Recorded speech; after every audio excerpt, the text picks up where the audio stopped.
Thank you.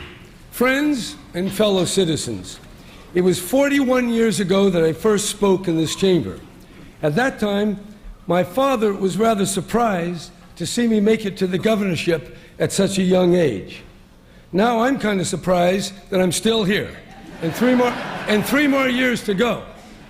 That is, unless I take my surplus campaign funds and put a ballot initiative on the November ballot to allow fourth-term governors to seek a final fifth term.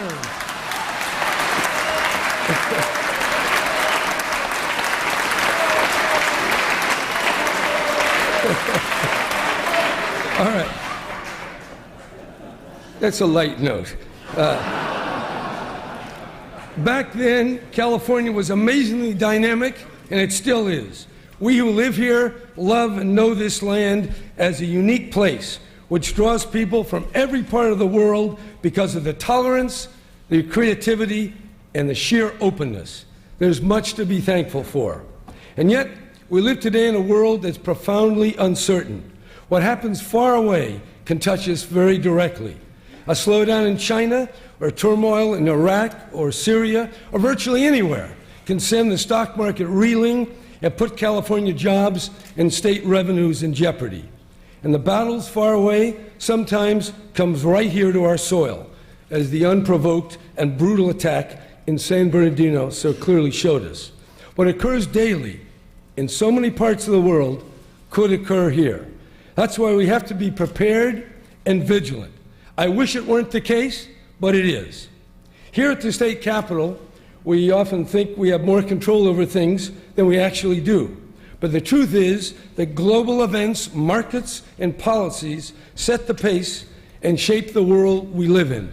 The challenge is to solve today's problems without making those of tomorrow even worse. We face a future that is partly determined and yet in many ways unknown. Our job is to clearly face the facts we do know and prepare for the many unknowns as best we can. In that spirit, you're not going to hear me talk about new programs today. Rather, I'm going to focus on how we pay for the commitments we already have. The budget. Let's start with the budget. What we do know is that since the Second World War, we've experienced 10 recessions, none of them expected or accurately predicted. Economists are unable to pinpoint when a recession will begin or how long it'll last. Historically, California's budgets have been built around forecasts that assume uninterrupted growth. Just looking at the last two recessions, we noticed that ongoing state spending actually accelerated right into the downturn. That's why if you add up the deficits and surpluses between the year 2000 and 2016, you find that total deficits were 7 times as large as the surpluses, resulting in painful and unplanned for cuts. Schools, child care, courts, social services, and other vital state programs were deeply affected. So too were our universities, which had to reduce classes and double tuition. I don't want to make those mistakes again. According to the economists at the Department of Finance, the next recession, even if it were only of average intensity, would cut our revenues by $55 billion over 3 years. That's why it's imperative to build up the rainy day fund, which was just recently approved by the voters, and invest our temporary surpluses in badly needed infrastructure or in other ways that will not lock in future spending. We must also be realistic about our current tax system. California has a very progressive but volatile income tax that provides 70% of general fund revenues. If we're to minimize the zigzag of spend, cut, spend that this tax system inevitably produces, we must build a very large reserve. We also know that inequality has risen sharply in recent decades. We've seen the disappearance of many middle-class jobs and the growing share of income taken by the top 1%, and even more so by the top 0.1%. In fact, the proportion of income earned by the 1% almost tripled. This contrasts sharply with a virtual stagnation in the wages of so many ordinary Americans. and CEO pay has risen from 22 times the average worker pay to 350 times. Such inequality is reinforced by national regulatory and tax policies and driven by globalization and the relentless influx of cheaper goods and outsourcing of higher-paying jobs. Technological change also plays its part through sophisticated software, robotics, and global communication. Of course, this creates jobs, keeps inflation low, and makes available phenomenal amounts of information and undreamed-of conveniences. But it also makes for higher pay at the top and a huge number of low-paying service jobs below. In the face of this growing inequality, California has not been passive. We've enacted or expanded many programs to counteract these powerful trends. We raised the minimum wage. We now have the first income tax credit.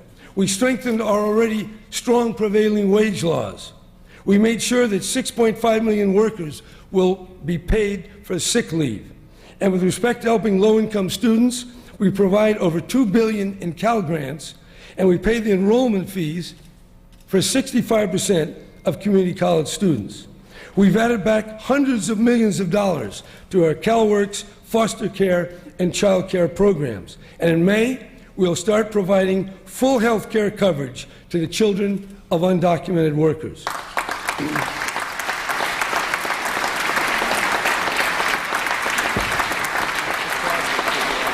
Most importantly, and this is truly monumental, we've wholeheartedly embraced the Affordable Care Act. As a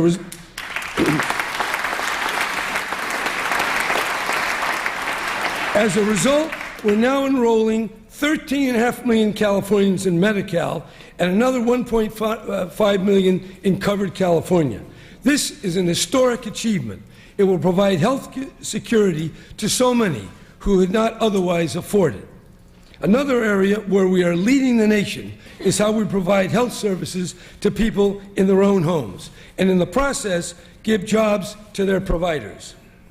Over the past 2 years, we've expanded this in-home supportive services program by serving more recipients, giving current recipients more hours of care, and by giving, for the first time, overtime pay to those workers who provide the services.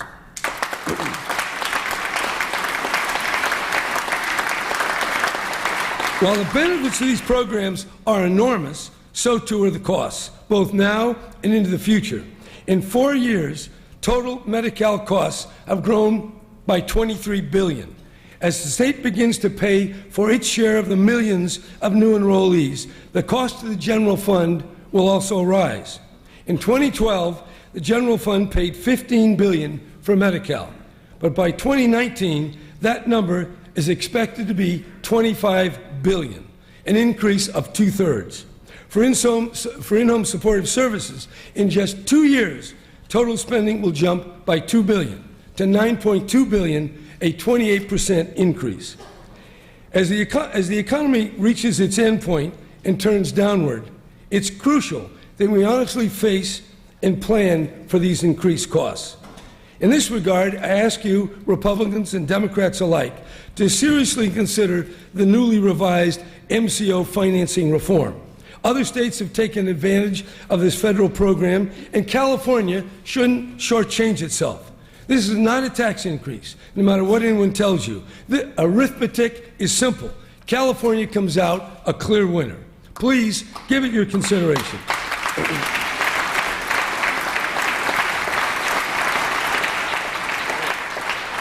Do I detect a few Republicans shaking hands there? I hope so.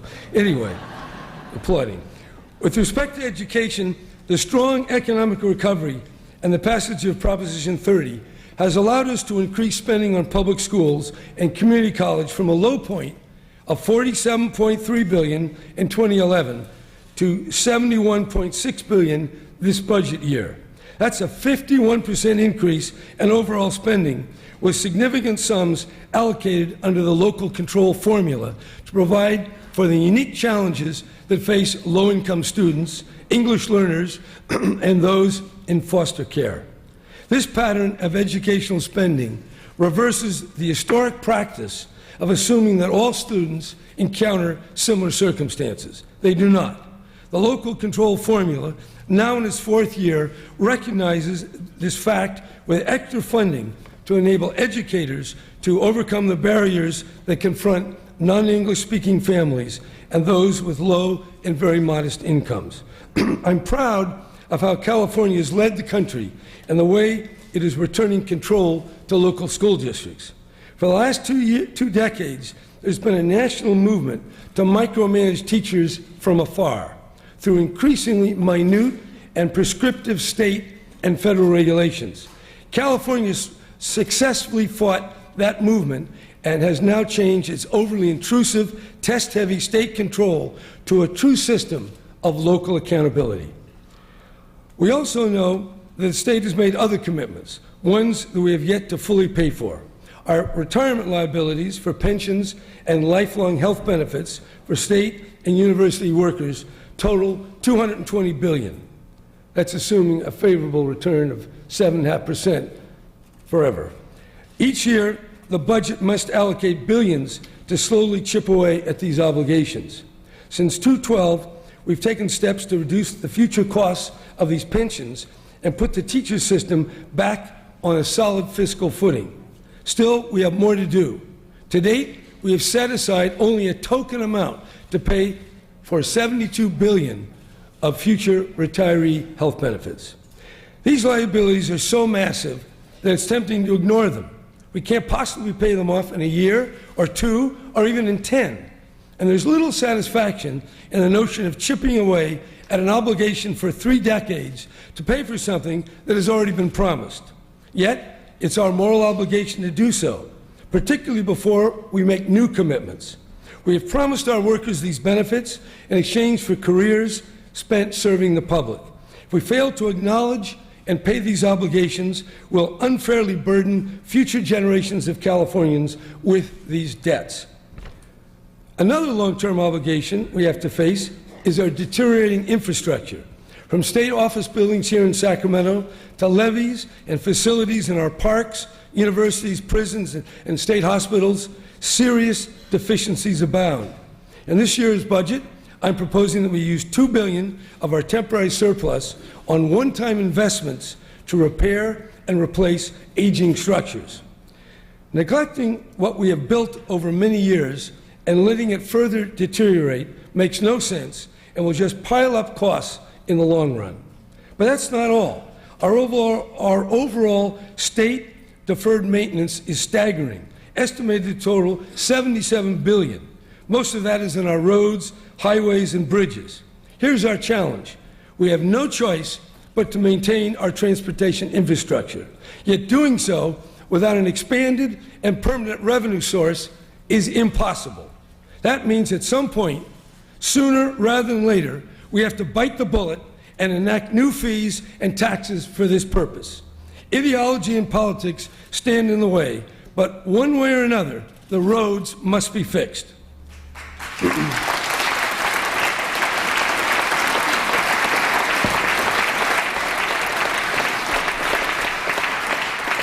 Now, one of the bright sides in our contentious politics is the joining together of both parties and the people themselves to secure passage of Proposition 1, the water bond.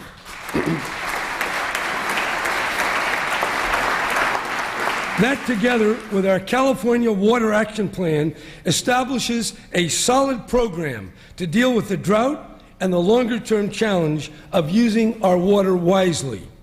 Our goal must be to preserve California's natural beauty and ensure a vibrant economy on our farms, in our cities, and for all the people who live here.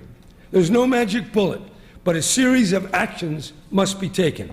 We have to recharge our aquifers, manage the groundwater, recycle, capture stormwater, build storage and reliable conveyance, improve efficiency everywhere, invest in new technologies, including desalination, and all the while recognize that there are some limits.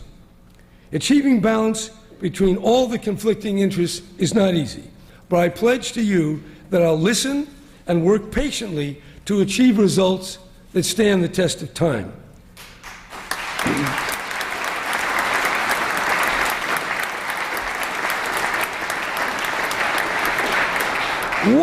goes to the heart of what California is and what it has been over centuries. Pitting fish against farmer misses the point and grossly distorts reality. Every one of us and every creature that dwells here form a complex system which must be understood and respected. I would even say reverenced. Besides the immediacy of drought, there's the overarching threat of a warming climate. Incredibly, though last year was the hottest on record, there are still those, particularly in Washington, who are in denial.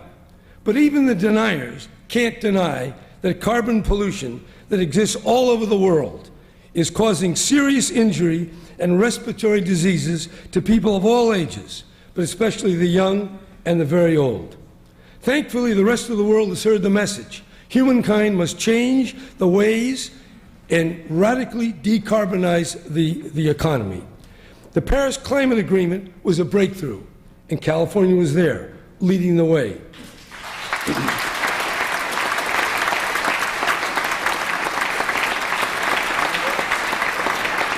Over 100 states, provinces, and regions have now signed on to our Under 2 MOU. The goal is to bring per capita greenhouse gases down to 2 tons per person. That will take decades and vast innovation. But with Senate Bill 350, we're on our way.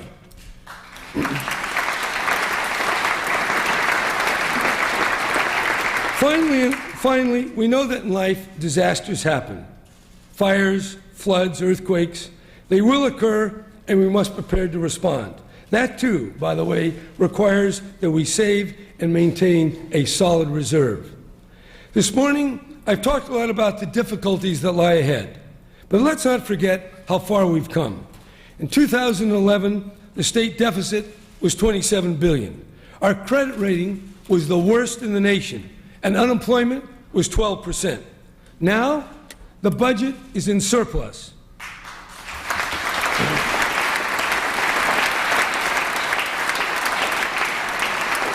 Standard & Poor's has raised our credit rating 3 times. We've paid down accumulated debt, $26 billion worth. We've created, you should applaud it because there might not be too much coming after this. We created a solid rainy day fund to offset the next economic downturn.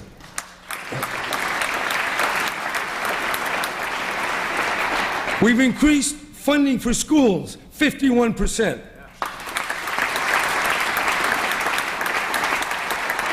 We're covering under Medi-Cal 13.5 million people, a 74% increase.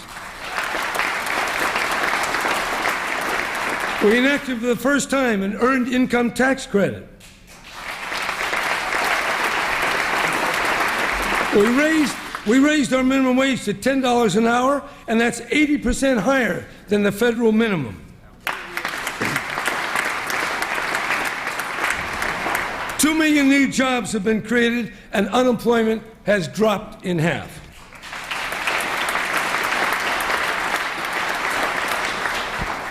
Of course, the global recovery has a lot to do with that, so we should applaud what we can't control, too, because it helps.